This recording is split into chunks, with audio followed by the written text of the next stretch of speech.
चलिए शुरू करते हैं फिर एक नई कहानी नए टॉपिक के साथ। आज का टॉपिक है हेलिकल मोशन, बबलू का गोल गोल सफर। बबलू एक बड़ा ही शरारती लड़का था जिसे फिजिक्स से सख्त नफरत थी। जैसे ही न्यूटन या आइंस्टाइन का नाम सुनता उसके कानों में अलार्म बजने लगते, भाग बबलू भाग। लेकिन उसकी किस्मत में कुछ और लिखा था। एक दिन स्कूल में चिंटू ने बबलू को चैलेंज कर दिया, अगर तुझे हेलिकल मोशन समझ आ गया तो मैं तुझे पूरे हफ्ते चॉकलेट दूंगा।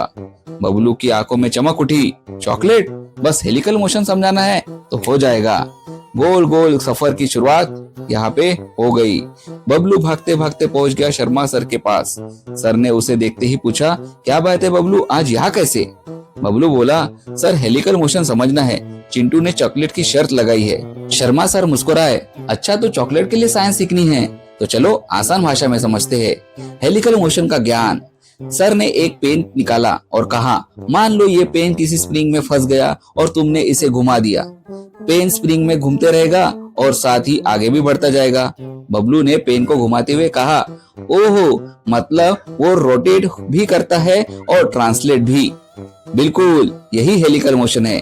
Circular motion plus linear motion is equals to helical motion. फिर सर ने उसे और समझाया, तूने कभी सीढ़ीदार झूला यानी स्पाइरल स्लाइड देखा है?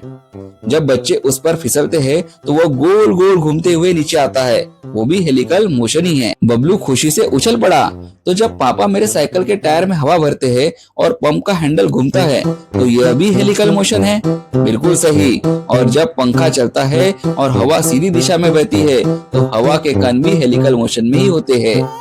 बबलू की तबाही वाली खोज। बबलू का दिमाग अब तेजी से दौड़ रहा था। उसने सोचा, चलो हेलिकल मोशन को घर में एक्सपेरिमेंट करके देखते हैं। घर पहुंचते ही बबलू ने अपनी बहन की स्प्रिंग वाली पेन उठा ली और उसे घुमाने लगा। अचानक पेन टूट गई और ड्रूम, हेलिकल मोशन में उड़ती हुई पेन सीधी माँ की नई पेंटिंग पर जा गिरी। माँ ने गुस्से भरी आंखें में देखा, बबलू ये क्या किया? बबलू ने घबराते हुए जवाब दिया, मम्मी ये हेलिकल मोशन था, मेरी गलती नहीं है, ये तो फिजिक्स का कमाल है। मम्मी बोली, अब तू भी हेलिकल मोशन की तरह घूमता हुआ घर से बाहर जाएगा। और इस तरह बबलू ने हेलिकल मोशन तो समझ लिया, लेकिन चॉकलेट की जगह उसे एक हफ्ते का पनिशमेंट मिल गया। मोरल ऑफ द स्टोरी यह थी, फिजिक्स हर जगह है, बस उसे सही समय पर और सही जगह इस्तेमाल करना सीखो, नहीं तो बबलू की तरह हेलिकल मोशन में घर से बाहर घूमना पड़ेगा। तो धन्यवाद। आपको कैसी कहानी लगी जरूर हमें कमेंट में बताइए।